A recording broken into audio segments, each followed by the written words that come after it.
Hi, Jason here. Thanks for your time. Today I want to discuss reflection. Reflection is one of those wonderful gifts that really give us clarity on where we are in life. Let me explain. Last year I was catching up with a friend in San Francisco, and right on where all the piers are, there was one restaurant there that virtually, you can't see the Golden Gate Bridge, but you can see virtually from the edge of Alcatraz right around to the Oakland Bay Bridge. And right across from where we were sitting, you could see Oakland and the Berkeley University. Now, as we're sitting there talking and catching up and so forth, we're discussing, we hadn't seen each other for quite a while, and discussing what happened and all that time. And as we're sitting there talking, this big, aha moment come across her face. And I looked at her and went, okay, what's going on there? And she just realized that where we were sitting, that we're overlooking Oakland and the Berkeley University, which 7 years earlier, she had moved from England to the United States to study, and she studied at Berkeley. Now, to move from another country, from the motherland, and you head away from your family and friends to a completely different country. Yes, it's an English-speaking country, but even from England to the United States, there are a lot of different, it's pounds to dollars, and the currency is different, and terminologies are different, and everything else like that.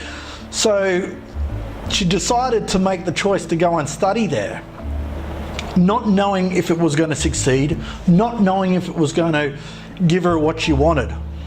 But what she wanted was so deep inside of her, and she was so passionate about doing, which was teaching. She just had to do it. Now, who knows if it was a good decision or a bad decision at the time? Even parents would be thinking, and family members, oh, we don't want you to leave, we don't want you to go over there, you're going to be over there for a while, and then what if you don't come back and everything else, and we never see you again, or something happens to you? A young girl moving from one country to another by herself is a big step. But now, as we were sitting at this coffee shop, or restaurant, sorry, and the flow of the aha moment come across her, it all come together that so long ago she made that decision to move, was scared as hell, didn't know how it was going to turn out, and now 7 years later she looks back on it, because now not only did she graduate, but she's now being a teacher in the States, up in Boston actually, and has been a teacher for quite a few years now, and is now applying for a citizenship. But she has made such an impact on those kids, and had some great adventures and great new learnings, that if she didn't leave home, or she didn't decide to take up her passion and go after what she wanted, despite family and friends going, oh, we don't want you to go, we're going to miss you and everything. She may be still living back at home, she might be happy, she might not, who knows. But when I speak to her, and when I saw her that day, and that couple of days that I was in San Fran, it just was amazing how much she had grown, how much she had achieved. And you know what? She wouldn't change it for the world, to have been able to do what she wanted. Yeah, it was tough. There were weeks, she told me, where she didn't have enough money to get by, and she'd sometimes have to contact home and maybe get a few extra funds and stuff to help her out, sort of thing. But you know what? It was worth every cent, it was worth every minute. And that's what reflection is about. It's about, even if it's at a point where you're about to take the next step into something big, or you're at a point in your life and you're just like, I don't know where I am anymore. I don't know if this is, what I want to do, or I don't even feel like I've done anything. Take a moment to stop and think back to 3 years ago, 5 years ago, or even 7 years ago, like she did. And think of where you were then. Think clearly. You know, were there good times? Are you better off now than you were then? If you weren't, maybe there's some things there you need to look at to get going. But the key is, there might have been a time, year, 2, even 3 years ago, where things weren't good and you got through it. You got to where you are today. So if you're thinking of even going the next step and stepping up and, moving forward and going for a goal, think about how far you've come. Look back on areas in your life where you've really struggled and go, I made it. I made it through here. I survived. There were times there where I just didn't ever think that I was ever going to make it through, and I was about to give up, but you didn't. You're here right now. You're watching this, you're watching me right now, or listening to me. So take that in.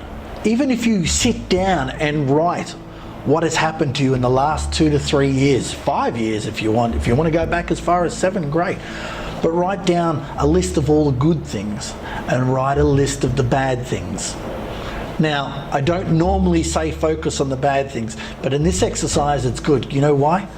Because once you write down all the bad things, it doesn't matter how little or how big they are, once you write them down, look at them. Look at every single one of them. Not dwell on it, but look at it.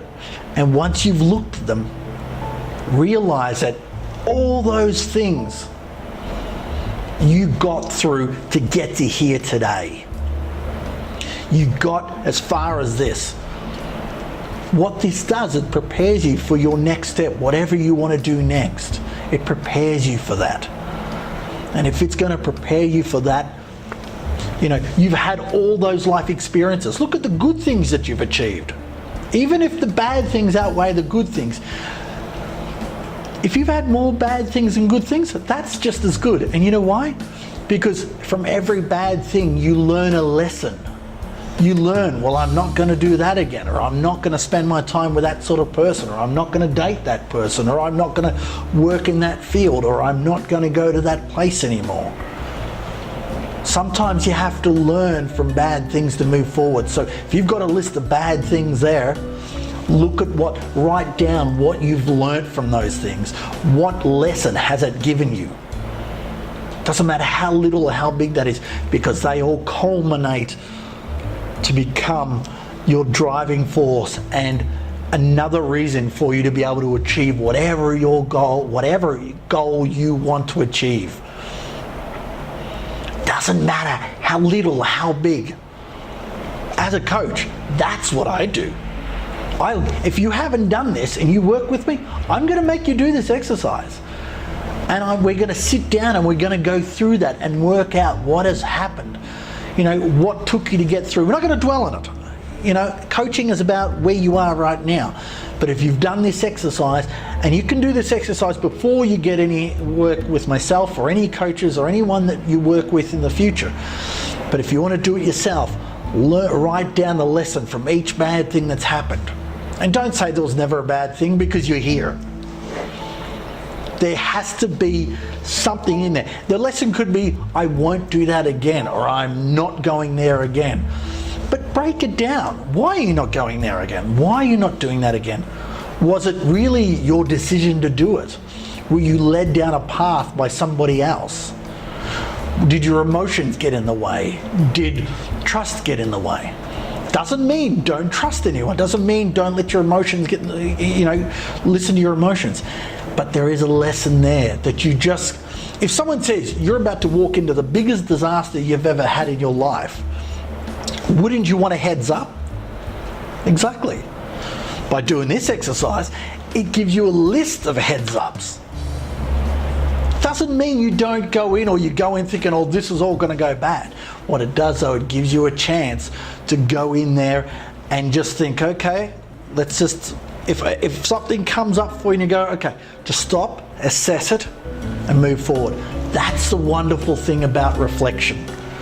You've got to realize where you've come from, or how far you've come from. You know, hikers that climb the greatest and the biggest mountains in the world. You know, they're climbing the mountain. They set out a plan of what they want to do, and they set out that plan, and they need to make it to the top by a certain date, and they have to allow all the weather conditions and everything else. And a lot of times, a lot of these hikers will base their decisions on previous hikes, previous failures, and they'll also sometimes they'll have trackers and people that will take them a certain way before they get to the top. Now, there are times where these climbers will get to a certain point on a mountain and it snows in, or the weather turns bad. It's quite windy out here today, you may be able to hear, but it kind of turns bad. What happens then is they'll pitch a tent, set up, and settle in for the night, even maybe for a day or two. And they then, while they're in there, they're reassessing. Can we keep going? Is it going to delay if the weather doesn't change for more than 2 days and whatever else? And they reassess. Do they need to go back down and try again in a week or whatever? But they reassess. But when the weather clears, this is the crucial point. Once the weather clears, they pack up their stuff, they look around, it's all clear, they pack up their stuff. But before they continue going, they will stop and they will turn around and they'll look back how far they have come. How far up that mountain have they come from? Look at all the areas that they struggled to get through to get up here.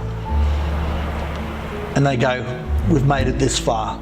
Let's see how far we can keep going. And then they off again up that mountain until it may snow in again, or they make it to the top. Why would you want to climb a mountain like that? Because it's your why of what you want to do anything. Not just a mountain. A lot of us are not mountain climbers. But why do you want to climb a mountain? Why do you want to run a 42k marathon? Why do you want to travel overseas to different countries? Each person has their why. With my friend, her why was she wanted to become a teacher. But it wasn't the teacher part. It was the feeling of helping those kids and giving them as much as she could and changing their lives, as in improving their lives with knowledge and fun. And all her kids seem to love her. She's a great girl. She's got a fantastic smile and just loves her job so passionately. Even when being a teacher isn't the greatest job because you don't get paid well, you're restricted what you can do, but she makes it the best because of all the stuff she's been through to get to here today. I hope this helps. I hope I haven't spoken too long. Let us know what your thoughts are below, or send us an email, jay@jaysonmair.com, or drop to the website www.jaysonmair.com. I thank you for your time. I hope I've been able to help. Look forward to speaking to you next time. Bye for now.